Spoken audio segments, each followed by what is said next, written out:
In 1506, two of the most powerful men in Europe signed a secret treaty. The document declared that a woman, a queen, an heiress to one of the largest empires in history, was too mentally unstable to rule.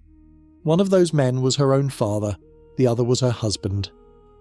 And here's what makes this story so disturbing. Historians have been fighting for 500 years about whether Joanna of Castile was actually insane, or whether she was the victim of the most elaborate political conspiracy of the Renaissance.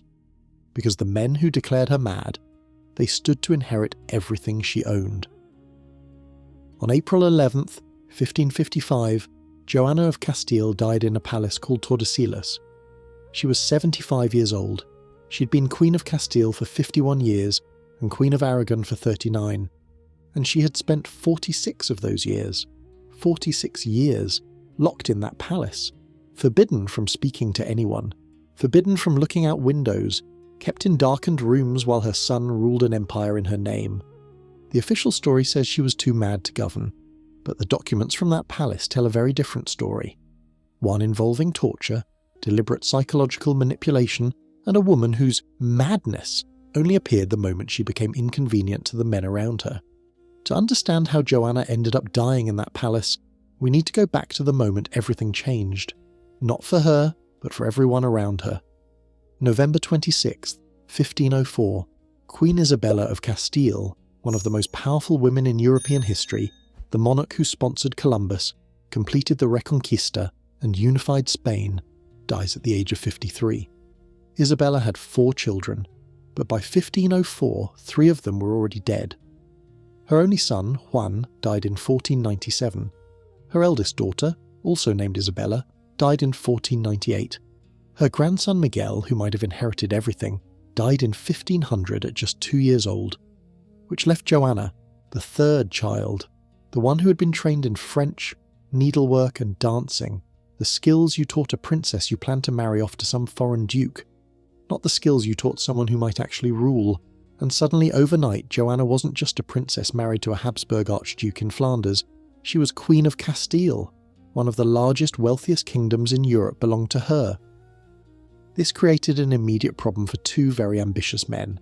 The first was Ferdinand, Joanna's own father.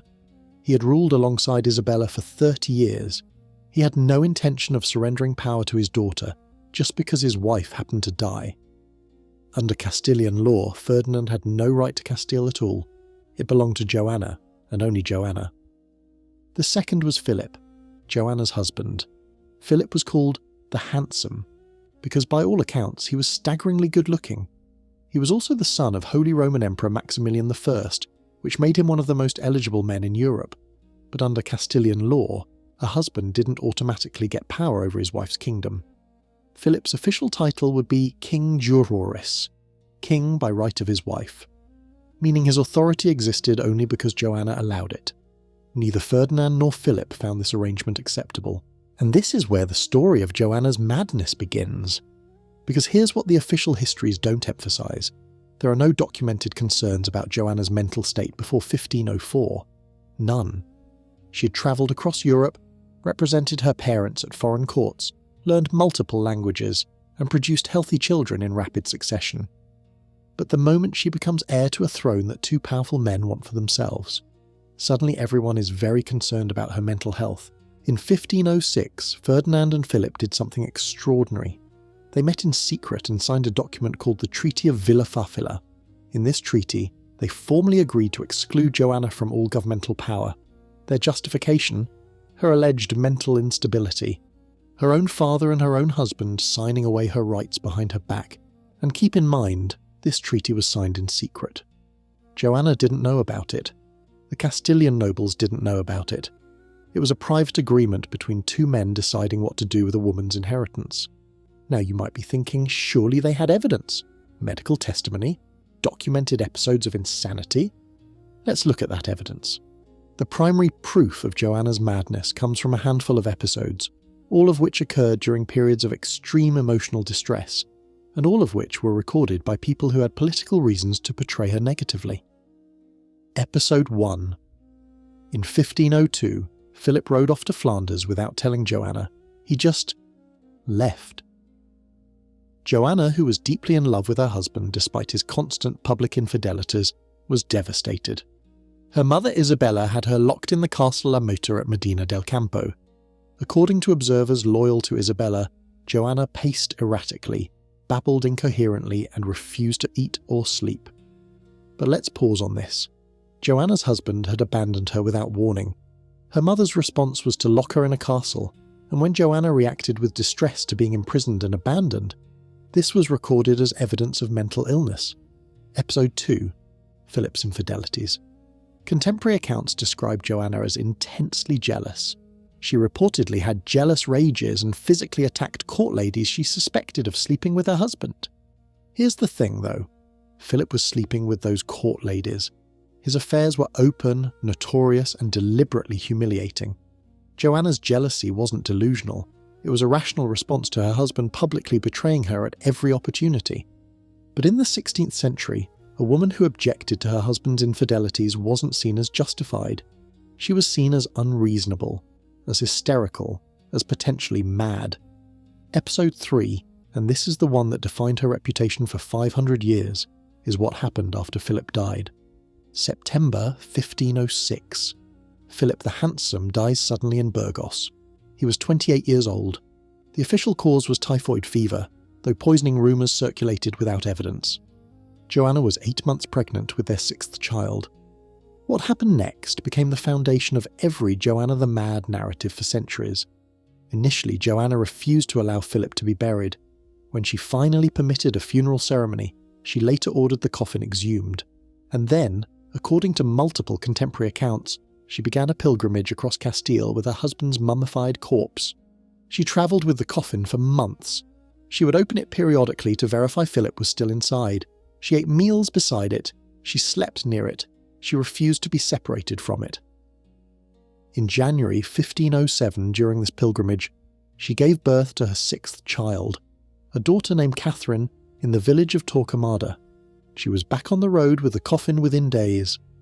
Now this sounds insane. It sounds like proof of profound mental illness, but modern historians have pointed out several things that complicate this narrative. First, Joanna had stated that she wanted Philip buried in Granada, next to her mother Isabella. This wasn't delusional. It was Philip's own expressed wish, and it aligned with royal burial tradition. Transporting his body to Granada required exactly what Joanna was doing, moving the coffin across Castile. Second, the practice of keeping corpses unburied for extended periods wasn't as unusual in royal circles as it might seem to modern eyes. Royal bodies were often preserved and transported significant distances for politically important burials. Joanna's behaviour, while extreme, had precedent. Third, Joanna was experiencing what we would now recognise as complicated grief. She had lost her brother in 1497, her sister in 1498, her nephew in 1500, her mother in 1504, and now her husband in 1506.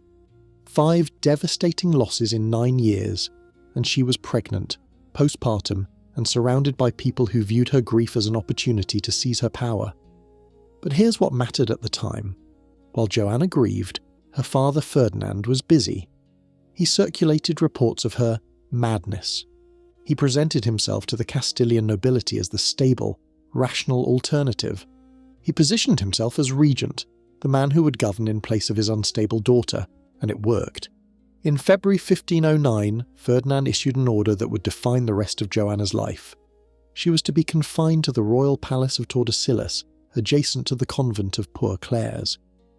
The stated reason was her mental instability. The practical effect was that Ferdinand, and later Joanna's own son Charles, could rule her kingdoms without interference from the person who actually legally owned them. Joanna was 29 years old. She would not leave Tordesillas until she died at 75. 46 years. The conditions of this confinement reveal something important about whether Joanna was being treated for mental illness or simply imprisoned. Her initial guardian was a man named Mosen Ferrer. When Ferdinand died in 1516, and Cardinal Cisneros, Isabella's former confessor, investigated conditions at Tordesillas, what he found horrified him. Ferrer admitted to using la cuerda on the Queen of Castile. La cuerda was a form of torture. It involved suspending a person by ropes with weights attached to their body. Ferrer claimed he'd done this to preserve her life when she refused to eat. He tortured the queen to make her eat. Cisneros immediately suspended Ferrer, citing that he had been endangering the health and life of Her Highness. He described what he found at Tordesillas as atrocities, but Cisneros didn't free Joanna. He simply replaced her torturers with different jailers. When Ferdinand died in 1516, Joanna technically became Queen of Aragon as well as Castile. She was now monarch of all of Spain and its rapidly expanding colonial empire. Her son Charles, 16 years old, arrived in Spain to claim his inheritance. Legally, that inheritance belonged to his mother. Charles's solution was elegant. He would rule as co-monarch alongside Joanna, with himself handling all actual governance while she remained locked away. He appointed the Marquis of Denia as Joanna's new guardian. The Marquis received explicit instructions from Charles about how to manage his mother. She was to be kept in dark and ill-lighted rooms. She was forbidden from looking out windows to prevent her from being seen or calling for help. She was completely cut off from communication with the outside world.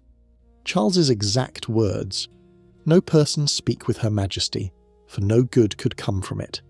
Even the poor Clare nuns who attended her were instructed not to speak to her, and the Marquis engaged in deliberate psychological manipulation. For 4 years after Ferdinand's death, the Marquis told Joanna that her father was still alive. He fabricated letters supposedly from Ferdinand. He maintained an elaborate fiction to keep Joanna confused about basic reality. Think about what this means. If Joanna showed any signs of being disconnected from reality, if she expressed beliefs that didn't match the facts, how would anyone know if this was mental illness or the predictable result of years of deliberate deception? In 1520, 14 years into her confinement, something happened that challenges every assumption about Joanna's mental state. Spanish cities revolted against Charles V in what became known as the Comunero Revolt. The rebels were protesting Charles's foreign advisors, his taxes, and his general disregard for Castilian interests, and they had a powerful card to play. The actual legal Queen of Castile was still alive, locked in a palace just a few miles away. The rebels came to Tordesillas. For 103 days they controlled the palace and had direct access to Joanna. They offered her freedom. They offered her genuine political power. All she had to do was sign documents declaring herself the legitimate ruler, documents that would undermine Charles's authority and legitimize the rebellion. And Joanna refused. Not because she was too mad to understand what was happening. The opposite. She understood exactly what was happening, and she made a strategic decision. She employed sophisticated delaying tactics. She asked to see specific provisions. She requested her council be present. She made excuses about needing different signatures. For 103 days she stalled, buying time until Charles's forces could recapture Tordesillas. This is not the behaviour of someone incapable of complex reasoning. This is the behaviour of someone who understood that signing those documents would destabilise her son's rule, potentially plunge Spain into civil war, and serve the interests of people whose rebellion, however justified, might cause more harm than good. Joanna chose to remain imprisoned rather than harm her son's kingdom. When Charles's forces retook Tordesillas, Joanna went back to her darkened rooms, her silent nuns, and her total isolation. She had demonstrated that she could think strategically, understand political consequences, and make reasoned decisions under pressure. Charles's response was to tighten her restrictions. The last 35 years of Joanna's life are almost unbearable to contemplate. She lived in darkness. Literally, her rooms were kept poorly lit with restricted access to windows and natural light. She was forbidden visitors. Charles rarely came. Her other children, scattered across European thrones, were not permitted to see her. She was systematically deceived about the outside world. The Marquis of Denia controlled all information she received. She retained her legal titles. Every official document referred to her as Queen. Coins were minted with her name, but she exercised no power whatsoever. Modern historians have noted an uncomfortable truth. Even if Joanna began her confinement with some degree of mental illness, the conditions of that confinement were designed to destroy a person's sanity. Complete isolation, sensory deprivation, denial of human contact, psychological manipulation. We would recognise these conditions today as a form of torture, and they were applied to a reigning queen for nearly half a century. Reports from later in her confinement describe behaviours that seemed to confirm mental illness. She refused to change her clothes for extended periods, rarely bathed, and maintained conversations with her deceased husband as if he were merely travelling and would return. But how do you distinguish between symptoms of mental illness and rational responses to irrational conditions? If you were locked in darkness for decades, denied all human contact and deliberately lied to about reality, what would your behaviour look like? One of the cruelest aspects of Joanna's story is what happened to her children. She bore 6 children with Philip: Eleanor, Charles, Isabella, Ferdinand, Mary and Catherine. After Philip's death, 4 of them, Eleanor, Charles, Isabella and Mary, were taken from her and sent to the Netherlands to be raised by Philip's sister, Margaret of Austria. Joanna had no say in this.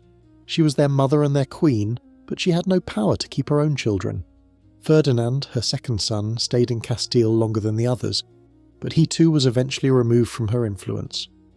Only Catherine, the daughter born during the corpse pilgrimage, remained with Joanna at Tordesillas for an extended period. She stayed with her mother until 1524, when she was married to King John III of Portugal at age 17. These children grew up to rule empires. Charles became Holy Roman Emperor, one of the most powerful men in 16th century Europe. Eleanor became Queen of Portugal, and later Queen of France. Mary became Queen of Hungary. Ferdinand became King of Bohemia and Hungary. Their mother watched none of it. She remained in Tordesillas while her children married, had children of their own, waged wars, signed treaties, and shaped European history. And Charles, the son she protected during the Comunero revolt, the son for whom she gave up her chance at freedom, kept her locked away for 40 years. By 1555, Joanna had outlived almost everyone who remembered her as anything other than the Mad Queen. Her father Ferdinand had been dead for 39 years. Her husband Philip had been dead for 49 years. Her mother Isabella had been dead for 51 years. She was 75 years old. She had spent more years in Tordesillas than many people lived in total. In her final months, she was attended by the Jesuit priest Francisco de Borja, a man who would later be canonized as a saint. His accounts of her last days suggest a woman exhausted, worn down by decades of isolation, but still capable of conversation and religious devotion. She possessed a beautifully illuminated Book of Hours, a prayer book produced in Bruges between 1496 and 1505, during the early years of her marriage, when she was still free. It contained prayers to be said throughout the day, illuminated miniatures and personalized devotions. Even in her darkened rooms, she maintained a spiritual practice. On April 11th, 1555, Joanna of Castile died. She had been Queen of Castile for 51 years, Queen of Aragon for 39 years. She had been the mother of emperors and queens, and she had spent 46 of those years as a prisoner. Her body was initially buried near Tordesillas. Later, her remains were transferred to Granada, the destination she had tried to reach all those years ago with Philip's corpse. She was finally laid to rest in the royal chapel, next to Philip, next to her parents Ferdinand and Isabella. In death, she achieved what she had been denied in life. She was reunited with her family. So was Joanna actually mad? The honest answer is, we don't know, and we probably never will. What we do know is this: the accusations of madness appeared precisely when she became inconvenient to powerful men. The men who declared her mad stood to gain everything from her incapacity. The conditions of her confinement were designed to cause psychological damage, not treat it. And when she was given an opportunity to demonstrate her mental capacity, during the Comunero revolt, she showed sophisticated political judgment. Joanna may have suffered from genuine mental illness. She experienced devastating losses in rapid succession. She was pregnant or postpartum almost constantly for 9 years. She was betrayed by a husband she loved obsessively. Any of these things could have triggered depression, complicated grief, or other psychological conditions.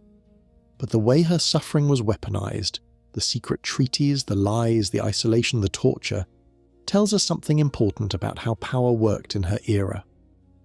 When a woman's authority became inconvenient, mental illness provided the mechanism to remove it. No trial, no public debate. Just a diagnosis that conveniently aligned with the political interests of the men around her.